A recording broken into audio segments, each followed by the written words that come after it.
Assalamualaikum warahmatullahi wabarakatuh. Apa kabar Sobat Beyond Education semuanya? Semoga kita dalam keadaan yang sehat walafiat. Pada kesempatan kali ini kita akan mengangkat lagi sebuah topik yang sedang viral nih ya di seluruh Indonesia. Terutama topik ini yang kita nggak sangka-sangka. Karena para pelaku tindakan kejahatannya adalah orang-orang yang berkuasa. Yang mungkin sebagai tokoh di masyarakat. Nah, tanpa panjang lebar lagi, kita akan langsung mulai bahas. Pak Afi, apa nih yang kita ingin bahas kali ini yang sangat viral ya di masyarakat? Ya, ini 2 hari berturut-turut nih Pak. Ini viral berita yang mohon maaf ya, ini nggak disensor tapi sangat nyesek gitu kan ya, berita pemerkosaan Pak. Ya. Nah, atau pelecehan seksual gitu ya. Tapi masalahnya pelecehan seksual ini dilakukan oleh orang-orang yang mempunyai otoritas dan berpendidikan tinggi. Jadi misalnya contoh kemarin ini kasusnya guru besar UGM, guru besar di bagian farmasi. Ternyata telah melakukan pelecehan ke belasan mahasiswanya, pelecehan seksual. Ini baru kok baru sekarang ketahuannya ya, karena yang lain pada nggak berani lapor. Ya karena kan dia ntar kalau lapor, wah, ntar kamu nggak lulus atau mungkin gitu ya. Dipersulit gitu ya. Jadi akhirnya begitu ada lapor satu, baru yang lain lapor, dan ini yang udah lapor 13 orang, Pak. 13 orang. Nah, besoknya, yaitu hari ini, itu beritanya dokter, Pak. Dokter yang sedang ngambil spesialis. Dokter yang sedang ambil spesialis di sebuah rumah sakit di Bandung. Itu melakukan pemerkosaan kepada seorang anak pasien yang, si pasien tuh kan bapaknya, itu lagi sekarat, lagi kritis gitu keadaannya.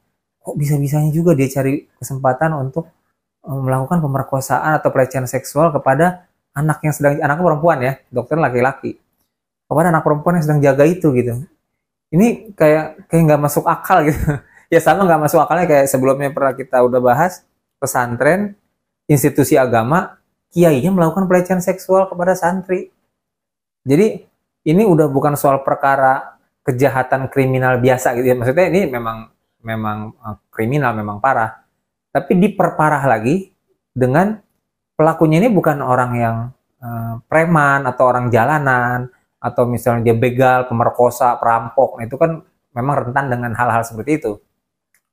Tapi ini pelakunya dokter yang lagi tugas, terus guru besar yang mahasiswanya sedang konsultasi. Nah, ini hal-hal kayak gini ini udah kayak apa ya? Ini bagaimana ini, kan mereka kan punya pendidikan tinggi, mereka kan punya gelar, punya otoritas, nggak takut apa pas kalau ketahuan ini semua hancur karirnya. Ini kemarin berita yang terbaru juga udah dipecat ininya, guru besarnya dari UGM. Itu apa nggak kepikiran tuh bahwa akan seperti itu, implikasi dia mendapat malu, tidak hormat, dipecat secara tidak hormat, karirnya hancur gitu kan. Coba nanti kalau dia mau ngelamar kerja ke kampus lain mana bisa gitu kan, udah terkenal gitu, viral. Ya, seperti itu Pak. Ini kira-kira akan seperti apa nih? Apakah bangsa ini memang nggak bisa diselamatkan lagi untuk hal-hal pelecehan seksual seperti ini Pak? Sampai pelakunya aja bahkan yang bukan orang biasa gitu. Kalau saya melihat masalah ini sangat kompleks Pak ya.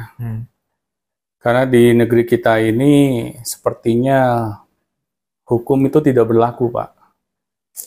Hukum berlaku hanya untuk orang-orang tertentu saja, terutama orang-orang yang lemah. Tetapi orang-orang yang punya kuasa, mereka sepertinya kebal terhadap hukum.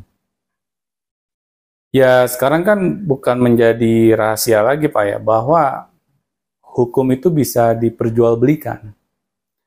Makanya para pelaku pelecehan seksual ini, apalagi mereka merasa punya kuasa, mereka tidak memiliki lagi, Pak, ketakutan akan dampak hukumnya.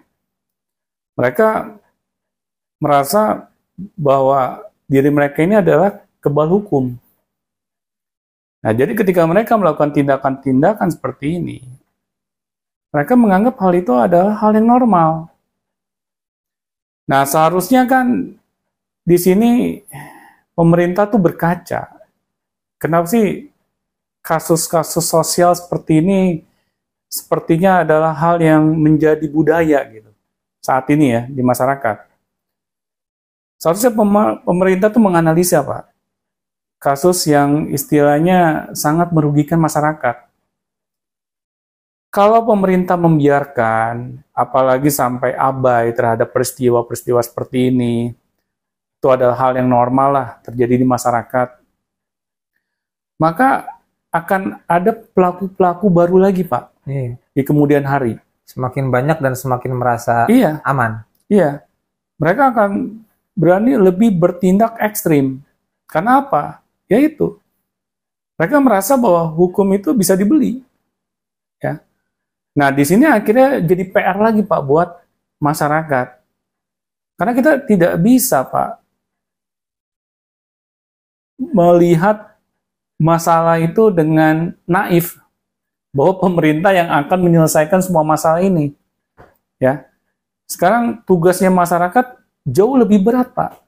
Kita harus mau minimal ya melindungi keluarga kita masing-masing dulu.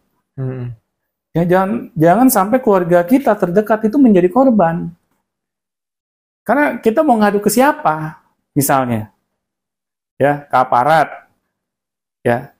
Sedangkan di situ banyak negosiasinya. Ya, akhirnya ujung-ujungnya damai. Kan lucu, Pak. Kita melaporkan nih kepada aparat hukum bahwa kita dirugikan. Malah kita disuruh damai.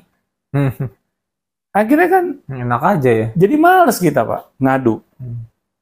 Nah, di sini akhirnya masyarakat lah yang harus mau bertindak, Pak. Bukan kita bertindak anarkis ya. Menyelamatkan. Tapi kita menyelamatkan keluarga terdekat kita masing-masing.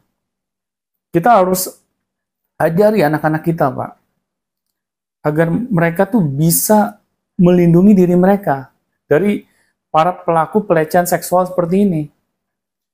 Karena saya nggak heran, Pak, ya, begitu banyak ragam peristiwa tentang masalah pelaku pelecehan seksual seperti ini gitu. Karena itu udah sejak dulu, Pak, ada. Tetapi saya lihat tidak ada istilahnya suatu bentuk yang kita bisa berlakukan kepada para pelaku ini yang membuat mereka jera.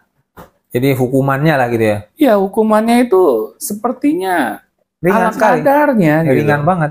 Iya. Jangan pemerkosa, pembunuh aja 20 tahun, Pak. Nah itu. Seharusnya kan para pelaku, Pak, pelecehan, apalagi yang melakukan ini, adalah seseorang yang memiliki ketokohan di masyarakat. Itu minimal, Pak, ya, kalau saya pribadi ya. Itu hukumannya harus lebih berat, Pak, dibandingkan orang biasa. 2 kali lipat harusnya. Sama aja kayak polisi, dia misalnya dia kan menangkap atau memenjarakan orang yang membunuh misalnya. Nah, kalau polisinya yang membunuh gitu. Nah, itu kan harusnya lebih parah lagi. Itu harus istilahnya 100 kali, Pak, lebih parah hukumannya. Polisi nangkap pemerkosa, lantar kalau polisi yang memperkosa, nah itu. Nah, sekarang kan kita dipertontonkan, Pak, banyak aparat hukum malah menjadi pelaku. Iya. Ya. Nah, di sini kan akhirnya kita sebagai masyarakat jadi tambah ketakutan, Pak. Ini bagaimana nih keadaan negeri ini? Kok yang menjadi pelaku para aparat? Kalau orang biasa menjadi pelaku normal lah, ya. Tetapi kalau para aparat yang menjadi pelaku ini, Pak, yang membuat kita tambah was-was. Ya, sekarang kan ya kita sering melihat gitu, Pak, ya, di sosial media. Kalau menjadi aparat tuh kita seperti punya suatu kasta yang berbeda, Pak. Kita bisa berlaku sewenang-wenang, ya. Bisa semau gue. Ya. Ujungnya kalau itu menjadi viral, ya udah damai deh, ya. Kita sama si korban ngajak damai. Kalau ini menjadi viral, Pak, ya. Tetapi kalau ini nggak menjadi viral, ya paling kita merasa itu hal yang biasa saja. Jalan terus. Nah, ini kan yang akhirnya membuat masyarakat tuh nggak punya tempat bergantung, Pak. Ya. Di sinilah kita sebagai masyarakat biasa, kita harus mau mengedukasi, Pak, keluarga kita. Kita harus memberikan suatu pendidikan, terutama pendidikan yang bisa membuat mereka paham bahwa kamu harus bisa menjaga diri kamu sendiri itu dari para pelaku pelecehan seksual. Ya. meskipun orang yang ada di hadapan kamu ini punya otoritas, ya, dan ketika mereka tidak menghargai, ya, diri kamu harus berani berontak minimal, harus berani menyuarakan hal ini, bahwa kamu tidak suka, kamu dilecehkan seperti itu, ya, adukan, kamu nggak usah takut, ya, orang tua ada di belakang kamu. Nah, itu yang harus dilakukan oleh orang tua, Pak. Agar anak kita ini tidak menjadi korban pelecehan seksual.